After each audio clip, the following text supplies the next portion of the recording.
कितनी बार आपने खुद से कहा है मैं कल शुरू करूंगा, लेकिन वह कल कभी आता ही नहीं। कार्यों की सूची लंबी होती जाती है, तनाव बढ़ता है और अंततः समय बर्बाद करने का पछतावा आपको भीतर से खा जाता है। ये केवल उत्पादकता का मुद्दा नहीं है, यह आपके मानसिक शांति, आपके लक्ष्यों और उस जीवन के बारे में है जो आप हमेशा से बनाना चाहते थे। आज मैं आपको प्रोक्रेस्टिनेशन की जंजीरों से मुक्त करने के 5 प्रभावशाली उपाय बताने वाला हूँ, जो न केवल आपके समय और ध्यान को वापस लाएंगे, बल्कि आपके भविष्य को भी नई दिशा देंगे। अंत तक जुड़े रहिए, क्योंकि ये केवल सुझाव नहीं, बल्कि आपकी जिंदगी बदलने वाले साधन हैं। प्रोक्रेस्टिनेशन की असली कीमत। सच कहें तो प्रोक्रेस्टिनेशन केवल कार्यों में देरी करना नहीं है, ये आपकी आत्मसम्मान, आपके रिश्तों और आपकी महत्वाकांक्षाओं को धीरे धीरे खत्म करता है। चाहे यह असफलता का डर हो, सफलता का डर हो या प्रारंभ करने में ही अत्यधिक दबाव महसूस होना, प्रोक्रेस्टिनेशन का एक ही उद्देश्य है, आपको वहीं रोक कर रखना। जरा सोचिए, आपने कितने मौके गंवाए हैं सिर्फ इसलिए क्योंकि आप सही समय का इंतजार कर रहे थे। कितनी बार आपने काम शुरू करने से परहेज किया क्योंकि आपको डर था कि परिणाम आपकी उम्मीदों के अनुरूप नहीं होंगे। मूल कारणों को पहचानना। प्रोक्रेस्टिनेशन से निपटने के लिए सबसे पहले यह समझना जरूरी है कि हम ऐसा क्यों करते हैं। 1. असफलता का डर। आप डरते हैं कि आप पर्याप्त अच्छे नहीं हैं। इस डर से सामना करने से बेहतर लगता है काम को टाल देना। 2. सफलता का डर। हाँ, सफलता भी डरावनी हो सकती है। सफलता के साथ जिम्मेदारी और दबाव आता है। सवाल यह उठता है, क्या मैं इसे बनाए रख पाऊंगा? 3. अत्यधिक दबाव। जब काम बड़ा लगता है तो हमारा मस्तिष्क इसे टालने में सुरक्षित महसूस करता है। 4. पूर्णतावाद, परफेक्शनिज्म। आप सही समय, सही योजना या सही प्रेरणा का इंतजार करते रहते हैं। ये पूर्णता आपको प्रगति से रोक देती है। 5. सुविधा क्षेत्र, कंफर्ट जोन। बदलाव असुविधाजनक होता है। आपकी सुविधा क्षेत्र में बने रहना आसान लगता है, लेकिन यह आपको जड़ बना देता है। यदि इनमें से कोई भी कारण आपके साथ मेल खाता है तो इसे समझ लीजिए।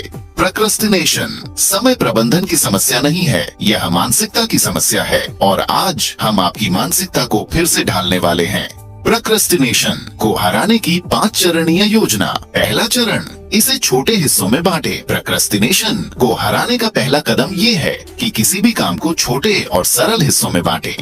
जब आप किसी काम को विशाल रूप में देखते हैं तो आपका दिमाग डरता है।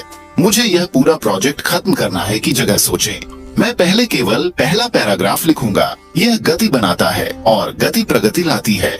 दूसरा चरण, अपने वातावरण को अनुकूल बनाइए। आपका परिवेश आपके ध्यान को निर्धारित करता है। विचलनों को खत्म करें, नोटिफिकेशन बंद करें, अनावश्यक टैब बंद करें और अपने आसपास के लोगों के साथ सीमाएं तय करें। अपना कार्य क्षेत्र व्यवस्थित करें। एक स्वच्छ और प्रेरणादायक वातावरण आपकी उत्पादकता में चमत्कार कर सकता है। जब आपका परिवेश आपके लक्ष्यों का समर्थन करेगा तो सफलता अनिवार्य हो जाएगी। तीसरा चरण, पोमोडोरो तकनीक। अपनाइए पोमोडोरो तकनीक, एक क्रांतिकारी विधि है। 25 मिनट काम करें, फिर 5 मिनट का विश्राम लें। ध्यान केंद्रित रखने और बड़े कार्यों को सरल बनाने में यह बहुत मददगार है। मुझ पर विश्वास कीजिए, केवल एक पोमोडोरो सत्र में आप जितना हासिल कर सकते हैं वह आपको चौंका देगा। चौथा चरण, अपनी प्रगति को ट्रैक करें और जीत का जश्न मनाएं। अपनी प्रगति को ट्रैक करना आपको यह दिखाने में मदद करता है कि आपने कितना आगे बढ़ा लिया है, और छोटी छोटी जीत का जश्न मनाने से आपको प्रेरणा मिलती है।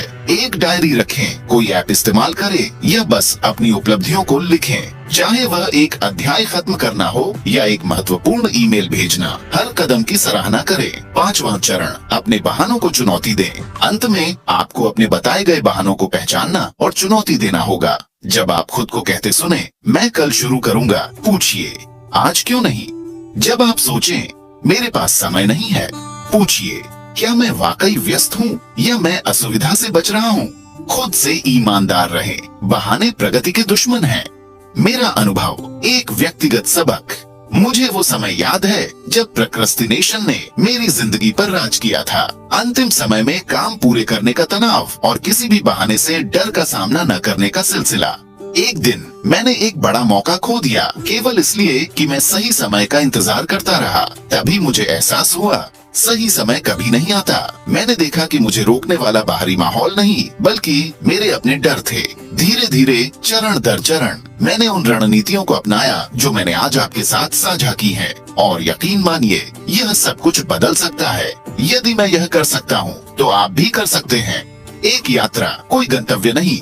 प्रोक्रेस्टिनेशन को हराना कोई एक बारगी हल नहीं है। यह आत्म जागरूकता, अनुशासन और विकास की एक सतत यात्रा है। कुछ दिन कठिन होंगे, लेकिन याद रखें, हर छोटा कदम मायने रखता है। आइए 5 चरणों को फिर से दोहराए। 1. कार्यों को छोटे हिस्सों में बांटे। 2.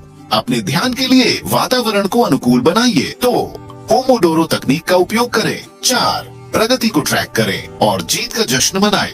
5. बहानों को पहचाने और चुनौती दें। यदि प्रोक्रेस्टिनेशन ने आपको रोक रखा है, तो अब इसे हराने का समय है। आप इन चरणों में से किससे शुरुआत करेंगे? मुझे नीचे टिप्पणी में बताइए। मैं आपकी प्रगति को सुनकर बहुत खुश होऊंगा। और हाँ, मेरे चैनल को सब्सक्राइब करें, नोटिफिकेशन बेल दबाइए और इस वीडियो को उन लोगों के साथ साझा करें जिन्हें प्रोक्रेस्टिनेशन से लड़ने के लिए थोड़ी प्रेरणा चाहिए। साथ मिलकर हम क्रियाशीलता और सपने पूरे करने वालों का एक समुदाय बना सकते हैं। देखने के लिए धन्यवाद और याद रखें, आपका भविष्य का स्वरूप आपको प्रोत्साहित कर रहा है। अगले वीडियो में मिलते हैं।